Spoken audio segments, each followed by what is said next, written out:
السلام علیکم ناظرین، آپ دیکھ رہے ہیں فلائی نیوز۔ دور سے خبر شامل کرتے ہیں خادم حسین پہون کی۔ مرکزی جامع مسجد سے جماعت الصالحین کے زیر اہتمام ربیع النور شریف اور آمد مصطفیٰ صلی اللہ علیہ وآلہ وسلم کی خوشی میں ایک عظیم الشان پروقار ریلی نکالی گئی۔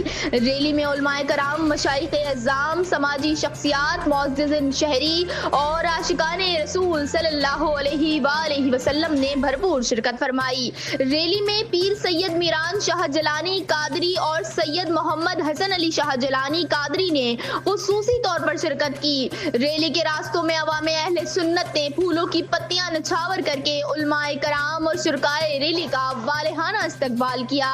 شہر کی فضا درود و سلام، نعت رسول مقبول صلی اللہ علیہ وآلہ وسلم اور عشق مصطفیٰ صلی اللہ علیہ وآلہ وسلم کے نعروں سے گونجتی رہی، جبکہ مختلف مقامات پر علماء کرام کے ایمان افروز بیانات کا سلسلہ بھی جاری رہا۔ یہ ریلی اپنے مقررہ راستے سے ہوتی ہوئی مدرسہ ترتیل القرآن پہنچ کر اختتام پذیر ہوئی، جہاں اجتماعی دعائے خیر کا اہتمام بھی کیا گیا۔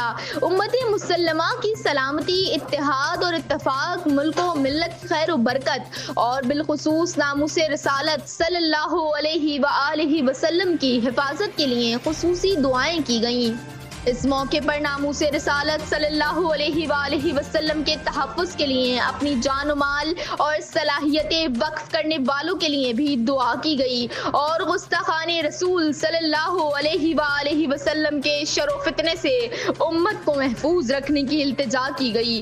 یہ ریلی صرف ایک جلوس نہیں بلکہ عشق مصطفیٰ صلی اللہ علیہ وآلہ وسلم، محبت رسول صلی اللہ علیہ وآلہ وسلم اور تحفظ ناموس رسالت صلی اللہ علیہ وآلہ وسلم کے عہد کی تجدید تھی۔